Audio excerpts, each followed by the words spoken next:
नमस्कार, मैं पुरुषोत्तम यादव दिल्ली विश्वविद्यालय का छात्र। आज मेरा ये वीडियो बनाने का यह उद्देश्य है कि जैसे कि हम लोग जानते हैं कि हमारे सनातन धर्म में अनेकों देवी देवता हैं, अनेकों पशु हैं और उनको हम माता के रूप में भी मानते हैं, जैसे गौ माता हैं, और उनकी पूजा भी करते हैं। परंतु एक तरफ पूजा करते हैं और एक तरफ हम बलि प्रथा को मानते हैं। हाँ, आज बलि प्रथा पर हम विचार करेंगे। वही बलि प्रथा जिस पर समाज ज़्यादा ध्यान नहीं देती है। बलि प्रथा अनेकों मंदिरों में अपनाई गई है और ज़्यादातर ये बलि प्रथा देवी के लिए अपनाई जाती है। क्योंकि बलि प्रथा की बात आती है, कोई इस पर विचार करते हैं तो लोग कहते हैं कि ये शास्त्रों में वेदों में दिए गए हैं, इस पर विचार करने से कोई फ़ायदा नहीं है, ये इससे ईश्वर खुश होंगे, इससे ईश्वर प्रसन्न होंगे। परंतु वो ये बात नहीं जानते हैं कि हमारा ओरिजिनल टेक्स्ट में बलि प्रथा का जो विचार था, जो बातें थी, वो अलग थे। आज जो हम लोग बलि प्रथा को मानते हैं, जो हमारे ओरिजिनल टेक्स्ट में जो बलि प्रथा दिए हुए थे, वो दोनों अलग थे। क्योंकि हमारे वेद और शास्त्र को मिस ट्रांसलेट किया गया। बाहर के जो वेस्ट के लोग आए, वेस्टर्न लोग आए, फिर आक्रमण भी हुए, कुछ पुस्तक जलाई गई, उसमें हमारे कुछ कॉन्सेप्ट ख़त्म हो गए और कुछ कॉन्सेप्ट को मिस ट्रांसलेट किया गया। अब जैसे कि हमारे मांस मदिरा का कॉन्सेप्ट लाया गया हमारे शास्त्र में कि आप मांस खाएंगे और इस ईश्वर को आप मदिरा चढ़ाएंगे तो प्रसन्न होंगे। फिर वैसे ही गुरुकुल को नष्ट किया गया। हमारे गुरुकुल में अनेकों विद्याएँ प्राप्त की जाती थी, नेचर के बीच में रह कर पढ़ाई की जाती थी। ऐसे ही बलि प्रथा को लाया गया हमारे शास्त्रों में। क्या ये सही है? आप सबसे मैं पूछना चाहता हूँ, बलि प्रथा सही है या गलत है?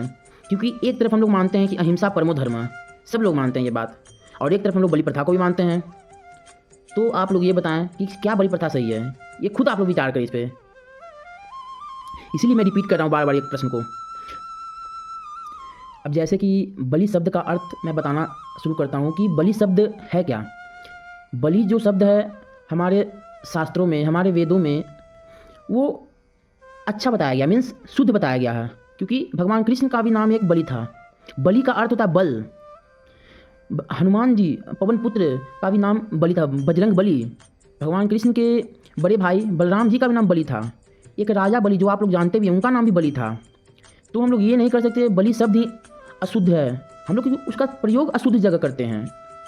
अब बलि शब्द जो हमारे ओरिजिनल टेक्स्ट में दिया गया है, उसका अर्थ ये है कि हम लोग बलि का अर्थ गलत बना लिए हैं अभी। बलि का अर्थ था कि जैसे कि अपने ईर्ष्या, क्रोध, लोभ, कामना, अहंकार की बलि देना। निगेटिव एनर्जी जितने हैं आप उसको त्याग देना। अब आप जैसे अपने से बड़े के पास ज्ञान लेने जाए या गुरु के पास ज्ञान लेने जाओ, तो अपने निगेटिव एनर्जी को त्याग के जाओ। वो था उस समय उसका बलि का कॉन्सेप्ट। इसलिए अपने ईश्वर के पास जा रहे हो कुछ मांगने, तो आप अपनी निगेटिव एनर्जी को त्याग के पॉजिटिव एनर्जी को मांग रहे हो कि आप मुझे, मैं अपना अहंकार, लोभ को त्याग रहा हूँ आपके पास, आप मुझे ज्ञान दो। ईश्वर से आप ये मांग रहे हो, इसलिए बलि का कॉन्सेप्ट था। परंतु बलि का कॉन्सेप्ट जो था उसमें तो हम लोग लोभ, अहंकार और ईर्ष्या को मान रहे थे। और ये सब जितनी भी बातें हैं, ये सब एब्स्ट्रैक्ट हैं, इसको हम लोग देख नहीं सकते हैं, छू नहीं सकते हैं। तो इसके लिए हमारे महात्मा लोग की एक तरीका लाए कि आप नारियल और कद्दू जैसे चीज़ों में आप इसका इस्तेमाल कर सकें। जैसे कि आप मान लीजिए कि अपना जितने अहंकार, क्रोध, लोभ को कद्दू या नारियल में डाल दे रहे हैं और उसको काट या ईश्वर को समर्पण कर रहे हैं। परंतु आज के लोग इसको मिस ट्रांसलेट करके पशु बलि या मानव बलि को मान रहे हैं। इस पर विचार करने योग्य है ये बात। अब जैसे कि इतना बात तो ये वीडियो में मैं बताया, एक सेकंड पार्ट भी वीडियो का आएगा इस पे, इसी बलि प्रथा पे मैं आगे कुछ और भी कहूँगा।